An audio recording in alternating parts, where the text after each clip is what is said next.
relawan-relawan, wabil khusus yang saya cintai, yang saya muliakan, segenap masyarakat, wabil khusus segenap korban daripada gempa bumi Cianjur beserta seluruh hadirin hadirat, bapak-bapak, ibu-ibu, para pemuda-pemudi umat baginda Nabi besar Muhammad yang selalu dimuliakan oleh Allah Subhanahu wa taala. Alhamdulillah, tidak direncanakan, akan tetapi Allah Subhanahu wa taala lah yang menggerakkan hati kami, sehingga hati tersebut menggerakkan langkahan kaki kami dari pondok pesantren kami menuju ke tempat ini. Walaupun kami dalam keadaan sakit, akan tetapi rasa sakit yang dialami oleh saudara-saudara kami dari Cianjur lebih berat daripada sakit yang kami alami, sehingga sebagai seorang mukmin yang mengikuti Nabi Muhammad, maka rasa sakit yang dirasakan oleh saudara-saudara kami yang ada di Cianjur itu pun merupakan bagian daripada rasa sakit kami. Sebagaimana dijelaskan oleh Rasulullah SAW dalam hadis, Rasulullah bersabda, "Mathalul mu'min mathalul jasad, idza ishtaka minhu 'udwun tada'a sa'irul jasad bis-sahri wal humma." Nabi besar Muhammad beliau bersabda, perumpamaan seorang mukmin, mathalul mu'min fi tawaddihim wa ta'atufihim wa tarahumihim, perumpamaan seorang mukmin di dalam saling mencintai, di dalam saling menyayangi, di dalam saling tolong menolong, di dalam saling membantu, itu bagaikan perumpamaan satu badan, bagaikan satu badan, bagaikan satu tubuh, bagaikan satu jasad.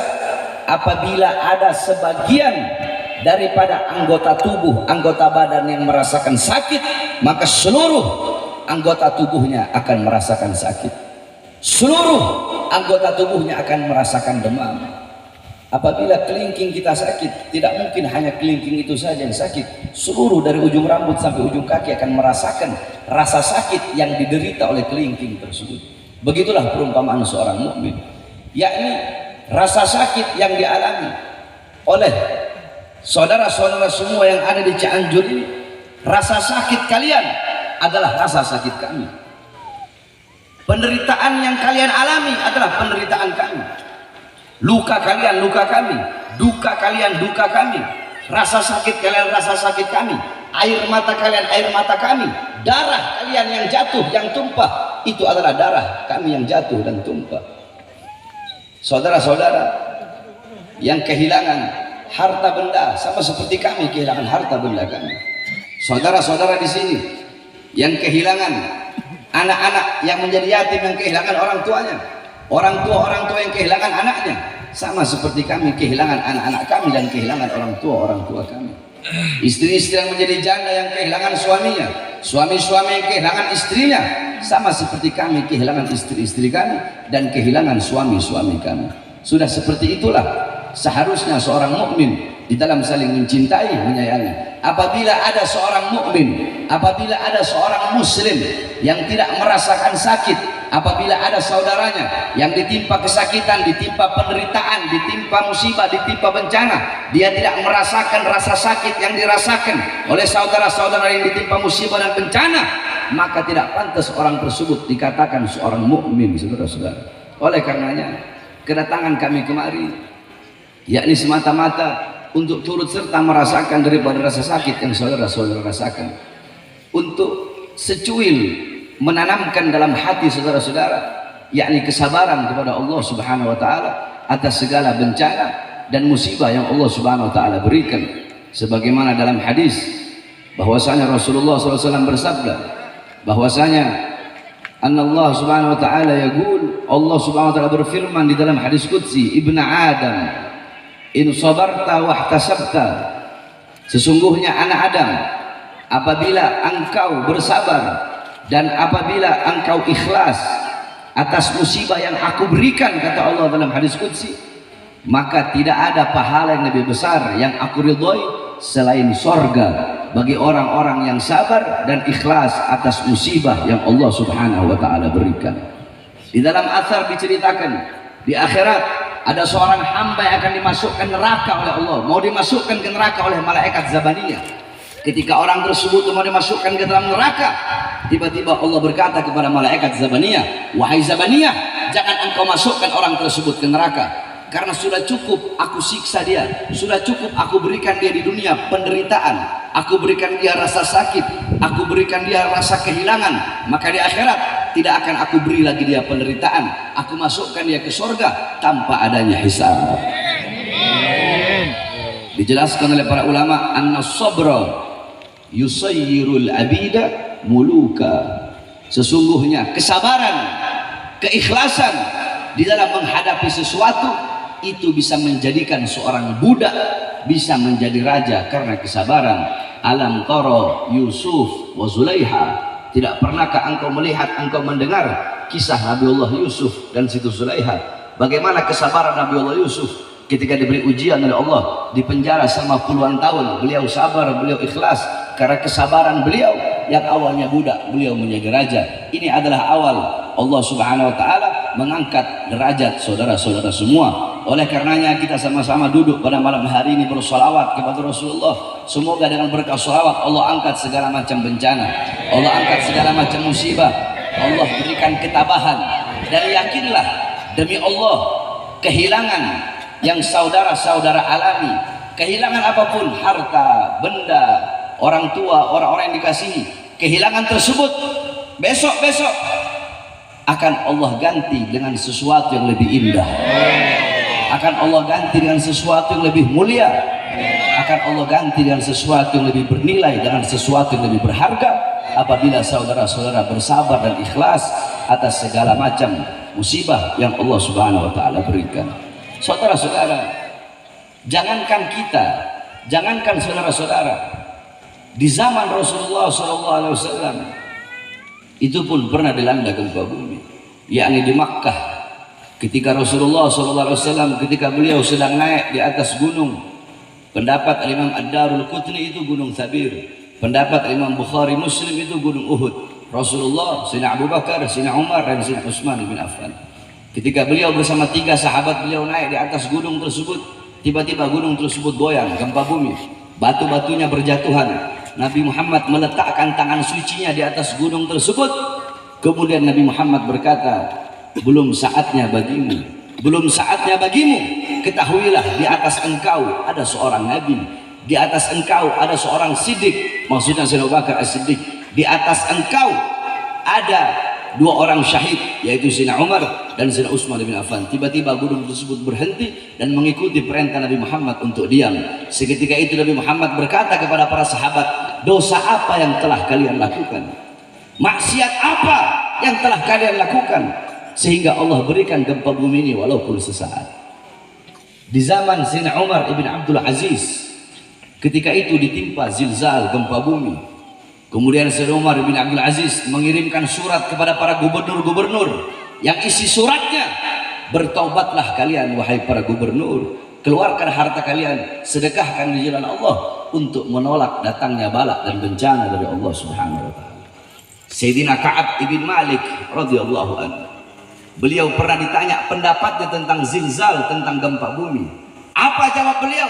Tidaklah terjadi gempa bumi tersebut melainkan terlalu banyak hamba-hamba yang berbuat dosa, berbuat maksiat, berbuat salah di muka buminya Allah, sehingga bumi saking ketakutan, bumi tersebut berguncang karena takut kepada Allah. Bumi itu gemetar. Orang kalau takut gemetar. Nah, bumi dia gemetar karena takut kepada Allah Subhanahu wa ta'ala. Kenapa? Karena terlalu banyak hamba-hamba yang berbuat dosa di atasnya. Sayyidatuna Aisyah radhiyallahu anha pernah ditanya oleh Sayyidina Anas ibn Malik pendapat beliau tentang gempa bumi. Apa jawab beliau? Tidaklah terjadi gempa bumi kecuali 3 hal telah merajalela. Ini sengaja saya sampaikan agar saudara-saudara bisa tahu dan agar kita bisa tahu apa penyebab gempa bumi yang diajarkan dalam Islam. Apa jawab Sayyidatuna Aisyah? Tidaklah terjadi gempa bumi melainkan 3 perkara ini telah merajalela. Apa 3 perkara tersebut? Yang pertama, istahalla zina. Perzinahan itu telah menjadi sesuatu yang halal. Orang-orang tidak lagi malu. Yang tua, yang muda, pagi, siang, sore, malam mereka berzina di mana-mana. Coba kita lihat. Di pinggir-pinggir jalan, pemuda-pemudi saling cium-ciuman. Pemuda-pemudi membuka auratnya. Pemuda-pemudi berzina di pinggir jalan. Zina sudah menjadi sesuatu yang halal. Zina itu dosa besar, saudara-saudara. Akan tetapi orang yang berzina secara sembunyi-sembunyi dengan orang yang berzina secara terang-terangan, dosanya lebih besar orang yang berzina secara terang-terangan. Coba kita lihat anak-anak muda kita yang paling banyak berzina, yang paling banyak melacur, yang paling banyak mabok-mabokan, yang paling banyak narkoba, yang paling banyak berjudi. Bukan orang Kristen, bukan orang Buddha, bukan orang Hindu, tetapi abnaul muslimin, putra-putri Islam kita yang paling banyak berbuat dosa dan berbuat maksiat, saudara-saudara. Yang pertama, istahalla zina. Zina menjadi sesuatu yang halal, dianggap halal. Yang kedua, istibahal khumur. Khamr, minuman keras, dianggap sesuatu yang boleh, dianggap sesuatu yang mubah.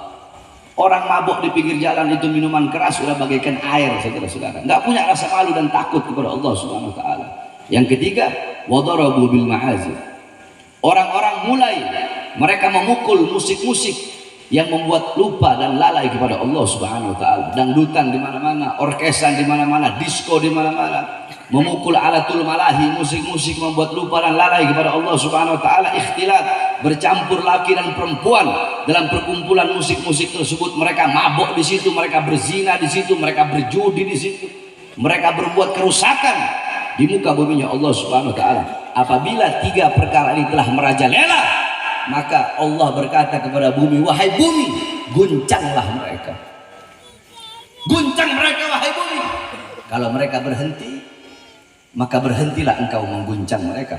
Akan tetapi setelah engkau mengguncang mereka, mereka masih tetap dalam kemaksiatan, mereka masih tetap meninggalkan ketaatan, maka guncang mereka dan binasakan mereka, makan mereka sampai tidak ada satupun yang tersisa daripada mereka.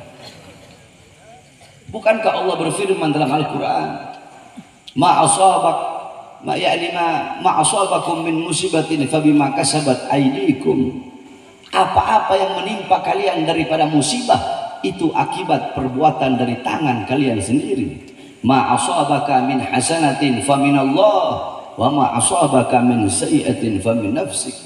Apa-apa yang menimpa dirimu daripada kebaikan itu datangnya dari Allah, dan apa-apa yang menimpamu daripada keburukan itu akibat perbuatan dirimu sendiri. Oleh karenanya, saudara-saudara, dengan adanya gempa bumi, dengan adanya tanah longsor, kebakaran, banjir, tsunami, dan bencana-bencana lainnya, jangan kita bertanya kepada Allah, ya Allah kenapa kau berikan gempa bumi, ya Allah kenapa kau berikan tsunami, ya Allah kenapa kau berikan kebakaran, kau berikan tanah longsor. Jangan sekali-kali kita bertanya kepada Allah, tapi tanyakan kepada diri kita, tanyakan kepada diri saya, Bahar bin Smith, tanyakan kepada diri engkau, tanyakan kepada diri kita masing-masing, tanyakan kepada para ulama-ulama kita, tanyakan kepada para ustadz, kepada para kiai, kepada para habaib, kepada para penceramah-penceramah, kepada guru-guru agama, tanyakan kepada para pemerintah-pemerintah, tanyakan kepada para RT, RW, lurah, camat, bupati, wali kota, gubernur, menteri, presiden, tanyakan kepada anak-anak muda kita, tanyakan kepada orang tua kita, tanyakan kepada masyarakat kita, tanyakan kepada warga kita, tanyakan kepada umat, tanyakan kepada diri kita, perbuatan dosa apa, maksiat apa, ketaatan apa yang kita tinggalkan, perbuatan dosa dan maksiat apa yang kita lakukan sehingga mengundang bala, musibah dan bencana dari Allah untuk bangsa dan rakyat kita, saudara-saudara. Jangan bertanya kepada Allah, tapi tanyakan kepada diri kita sendiri.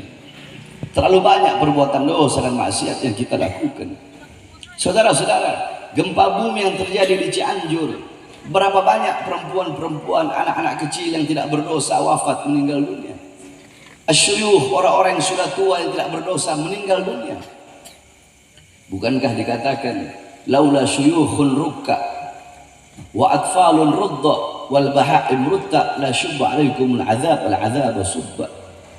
Kalau bukan karena orang tua yang selalu ruku, kalau bukan karena anak-anak kecil yang menyusui, dan kalau bukan karena binatang-binatang ternak yang butuh kepada makanan, maka sudah pasti Allah berikan kepada kita azab yang sangat besar. Nah, saudara-saudara, banyak korban-korban tidak berdosa wafat, meninggal dunia di dalam gempa bumi atau tsunami atau lain-lainnya. Nah, yang terjadi gempa bumi di Cianjur itu bisa jadi karena perbuatan dosa yang telah kami lakukan, sehingga saudara-saudara kami yang ada di sini di Cianjur yang tidak berdosa merasakan daripada musibah yang Allah berikan akibat perbuatan-perbuatan dosa yang telah kami lakukan. Oleh karenanya, mari sama-sama kita kembali kepada Allah Subhanahu wa taala. Takutlah kita kepada Allah Subhanahu wa taala. Jangan pernah merasa aman dari azab dan siksa Allah Subhanahu wa taala. Jangankan kita hamba yang banyak dosa, saudara-saudara, dikatakan bahwasanya Nabi Allah Adam alaihissalam ketika makan buah khuldi Allah turunkan di India di bawah kaki gunung Himalaya. Iblis Allah turunkan di Basrah, Siti Hawa Allah turunkan di Jeddah. Nabi Allah Adam selama 100 tahun tidak pernah mengangkat kepalanya ke langit. Selama 100 tahun Nabi Adam nunduk. Kenapa? Malu kepada Allah karena berbuat satu kesalahan. Kita pagi, siang, sore, malam berbuat dosa tapi tidak punya rasa malu, berjalan di muka bumi Allah petentang-petenteng kayak jagoan, saudara-saudara. Nabi Allah Daud alaihissalam sampai-sampai dikatakan oleh para ulama, laukana dumu'a ahlil arad jumi'at lakana dumu'a Dauda akthar. Andaikan seluruh air mata penduduk bumi dikumpulkan jadi satu, maka lebih banyak air mata yang dikeluarkan oleh Nabi Allah Daud min khasyatillah, saking takutnya Nabi Allah Daud kepada Allah Subhanahu wa taala. Oleh karenanya, berbanyak menangis karena takut kepada Allah Subhanahu wa taala. Ingat akan dosa-dosa yang kita telah lakukan. Jangan pernah merasa aman dari azab dan siksa Allah, dan selalu ingatlah kematian, seakan-akan kematian akan datang besok.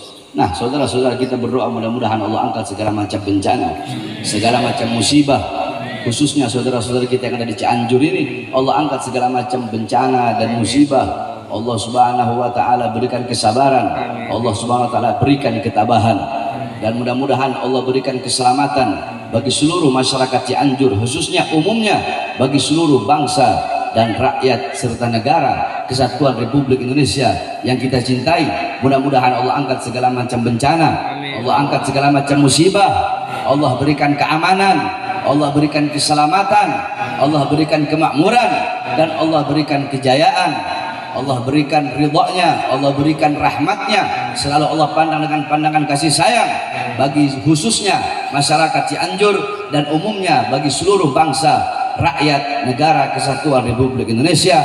Amin amin ya rabbal alamin. Dan yang terakhir, kita berterima kasih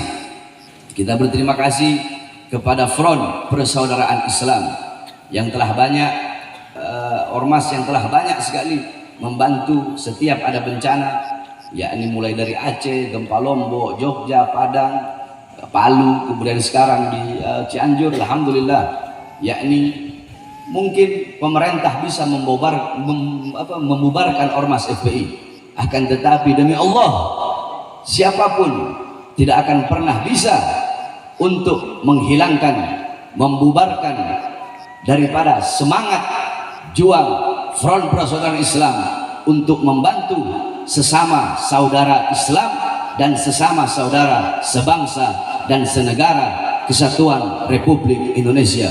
Maka oleh karena itu, kita doakan juga mudah-mudahan para relawan dan laskar daripada Front Persaudaraan Islam selalu Allah berikan ketabahan, Allah berikan kesabaran, dan Allah berikan kekuatan. Allah perkuat langkahan kakinya di dalam berjuang di jalan Allah Subhanahu wa taala. Amin amin rabbal alamin. Dan yang terakhir, wasiat saya bagi seluruh masyarakat Cianjur dan bagi seluruh ormas-ormas Islam, bahwasanya bencana yang dialami oleh masyarakat Cianjur itu bukan hanya dirasakan oleh kita sesama umat Islam saja. Mungkin ada orang-orang di luar Islam yang dimana mereka ingin membantu, yang dimana mereka ingin ingin menghilangkan kesedihan atau turut ingin membantu baik dengan makanan, minuman, tenda atau apapun itu. Maka dalam Islam hukumnya bisa diterima, saudara-saudara. Itu dalam Islam hukumnya bisa diterima. Oleh karenanya, kalau ada siapapun di luar Islam, mau Kristen, mau Buddha, mau Hindu, ingin membantu, hukumnya tidak apa-apa untuk diterima. Tidak apa-apa untuk diterima. Itu hukum dalam Islam. Sebab Islam hitam-hitam, putih-putih. Bisa-bisa, enggak. Itu hukum dalam Islam. Jadi jangan sampai ada beberapa orang yang berbuat hal-hal yang dimana hal tersebut yakni bisa merusak daripada nilai-nilai Islam. Oleh karenanya sekali lagi saya sampaikan, yakni siapapun yang berada di luar Islam yang ingin membantu, maka hukumnya boleh bagi masyarakat muslim khususnya yang ditimpa bencana untuk menerima bantuan tersebut. Mudah-mudahan Allah SWT selalu jaga kita semua, Allah pandang dengan pandangan kasih sayang, dan selalu kita semua Allah berikan kesabaran serta Allah berikan ketabahan. Ini saja yang dapat saya sampaikan. Dan terakhir saya minta doa khususnya kepada saudara-saudara masyarakat Cianjur. Mudah-mudahan, ya ini saya sudah 1 bulan sakit, mudah-mudahan Allah angkat penyakit saya, mudah-mudahan Allah sehatkan. Saya yakin doa dari para saudara-saudara pasti dikabulkan oleh Allah Subhanahu wa taala. Ini saja sedikit nasihat bagi diri saya dan bagi saudara-saudara, mudah-mudahan bermanfaat. Wa'afu minkum. Wassalamualaikum warahmatullahi wabarakatuh. Waalaikumsalam warahmatullahi wabarakatuh. Santum jazakallah khair. Saya ucapkan terima kasih yang